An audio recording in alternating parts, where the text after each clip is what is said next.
The village clings to a gray stretch of coastline where the wind never stops complaining. You've grown up in the smell of drying fish and tar-soaked nets, in narrow streets, where nothing ever seems to change, and nothing ever gets better. You are 11 years old, and you have already buried more than most grown men. Your father went down with his fishing boat 2 winters ago, caught in a squall that no one saw coming until it was already tearing the mast apart. You don't remember much about him. Mostly you remembered the silence after the way your mother stopped singing while she worked. She sells salted fish at a stall by the pier now, her hands cracked and raw from the brine. It's barely enough. Your little brother is 7 and sick more often than he's swell. His chest rattles when he sleeps, and there's never quite enough coin for the medicine that might help. So you've learned to take what you need. A coin loose in a stranger's pocket, a bit of bread left unwatched on a cart. You're careful.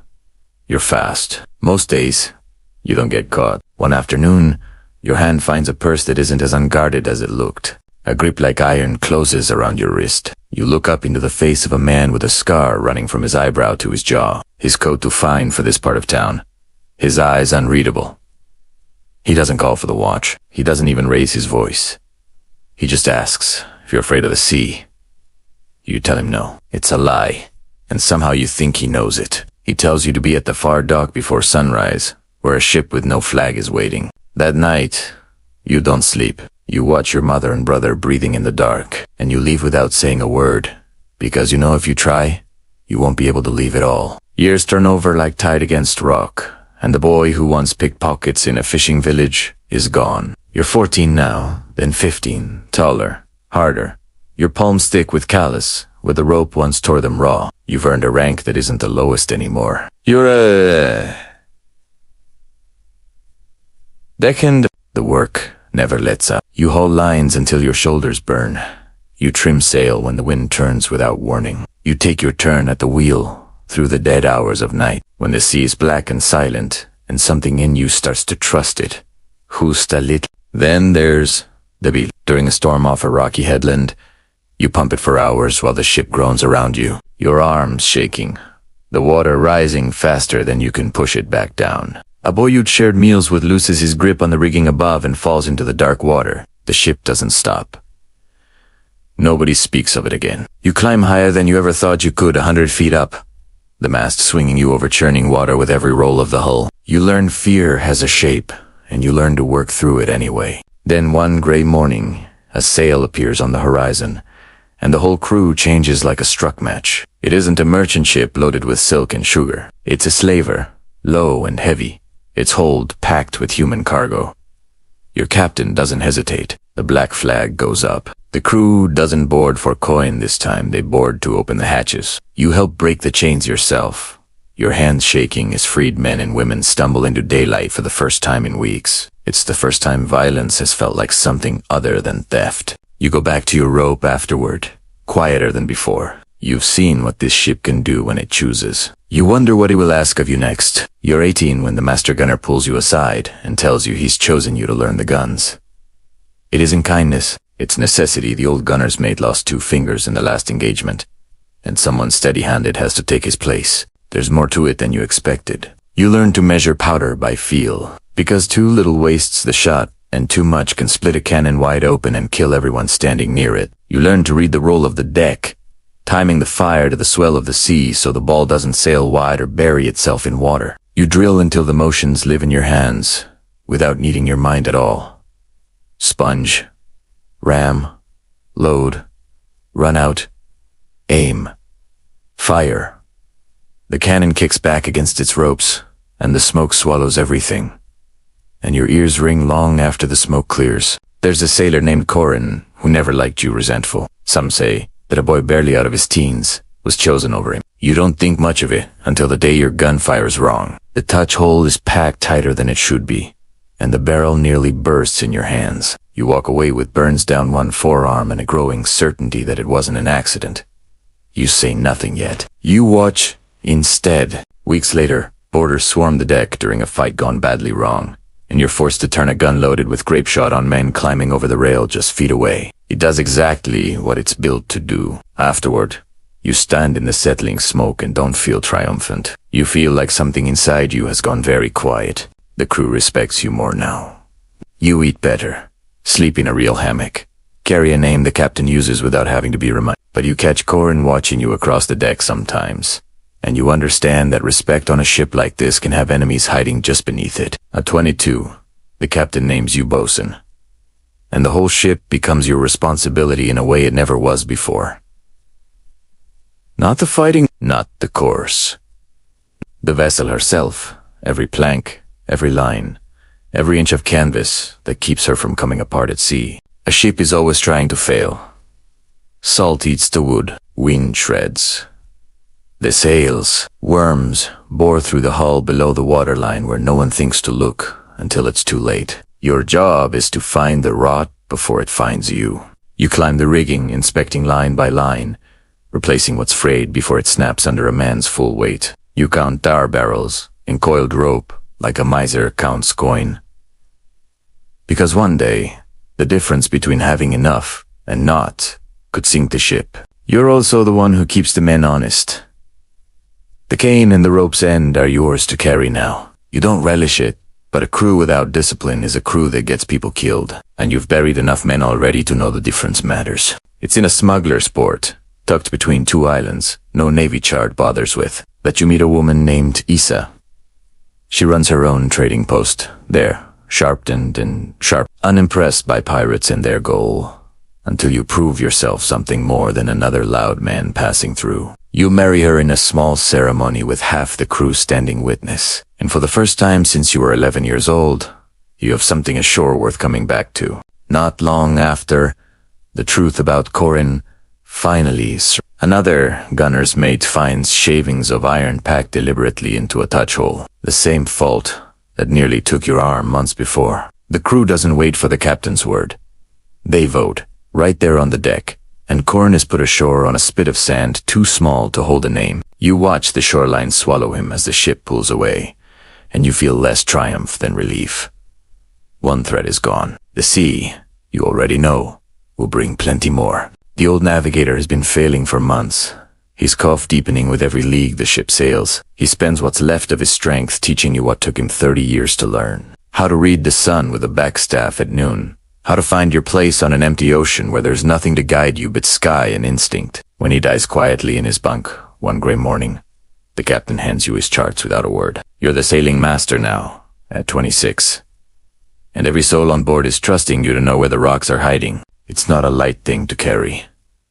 You've heard the stories of ships torn open on reefs no one saw coming, the screaming swallowed by dark water before anyone could reach them. You study the currents like scripture. You learn the season of storms along every coast you sail. You learn which channels are too narrow and shallow for a Navy frigate to follow. Knowledge that saves the ship weeks later. When a warship corners you near open water and you thread a passage through the shoals that leaves the frigate stranded behind you.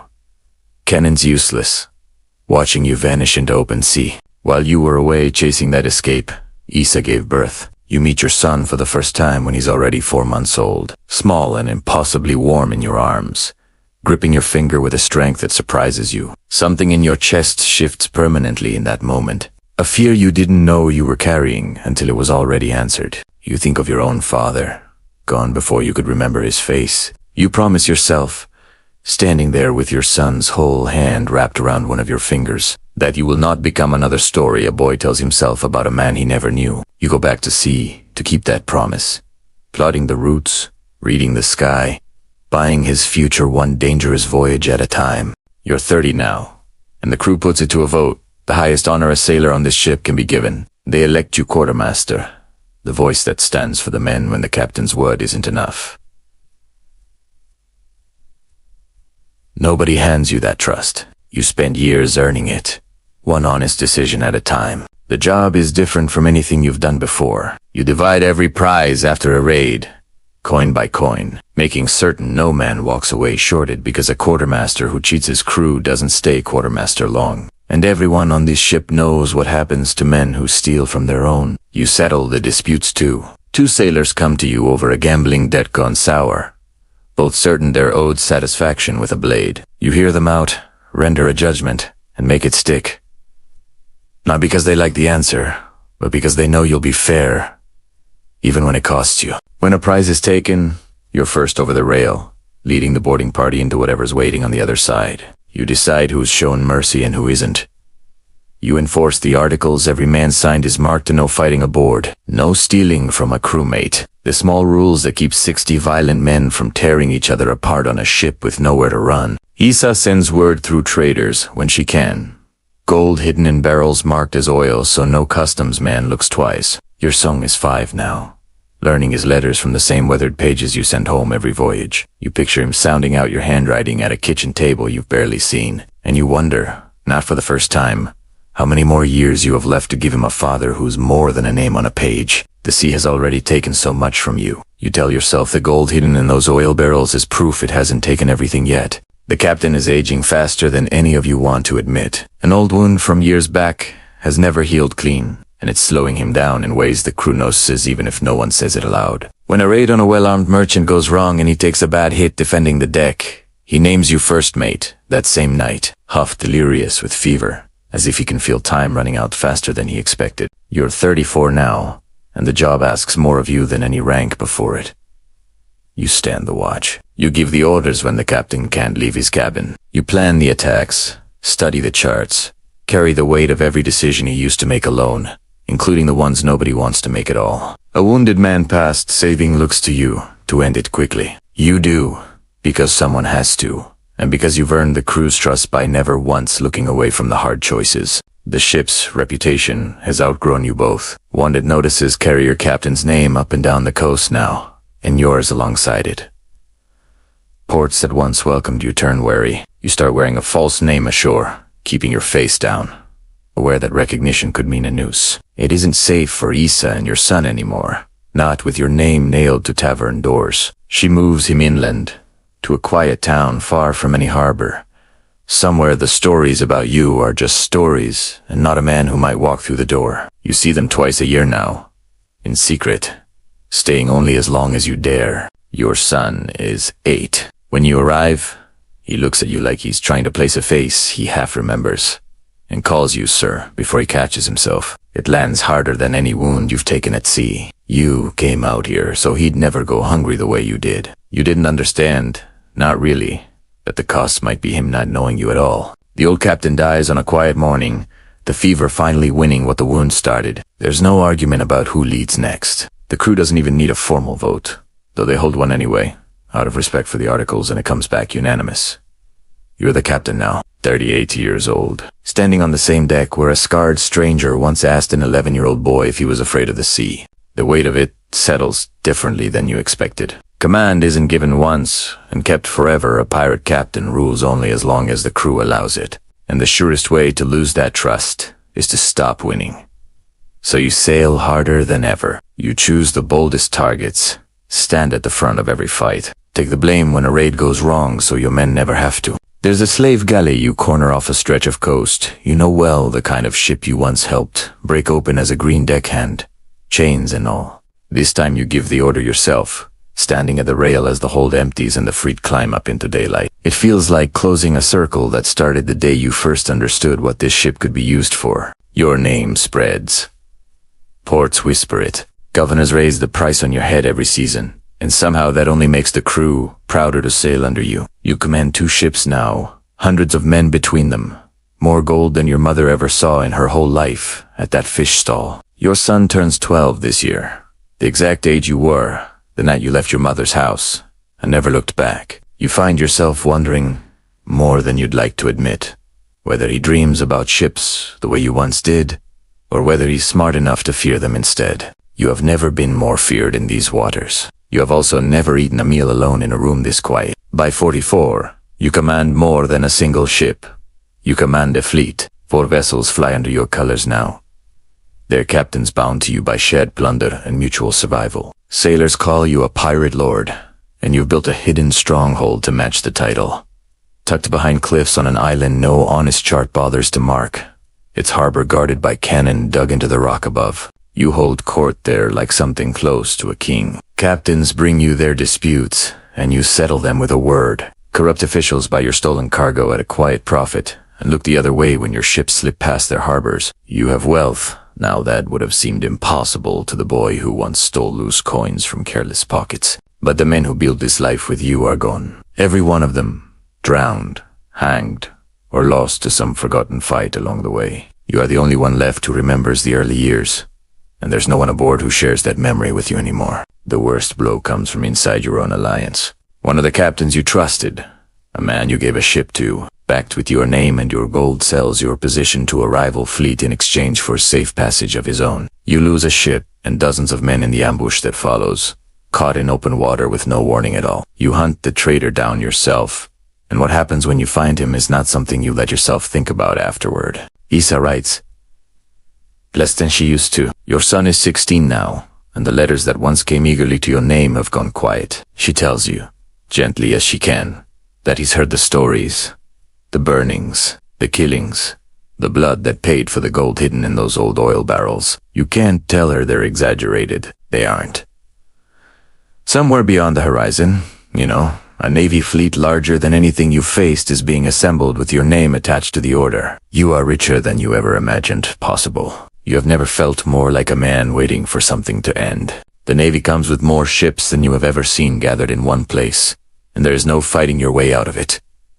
They batter down the cliffs guarding your harbor. They burn the stronghold to bare stone. 2 of your ships go down before the sun sets on that single terrible day, and the fleet you spent 20 years building is gone by nightfall. You escape with 1 battered ship and a handful of men too loyal or too frightened to abandon you. There's nowhere left to hide. Every cove you once knew is being watched. Every port carries your face on a notice nailed to its walls.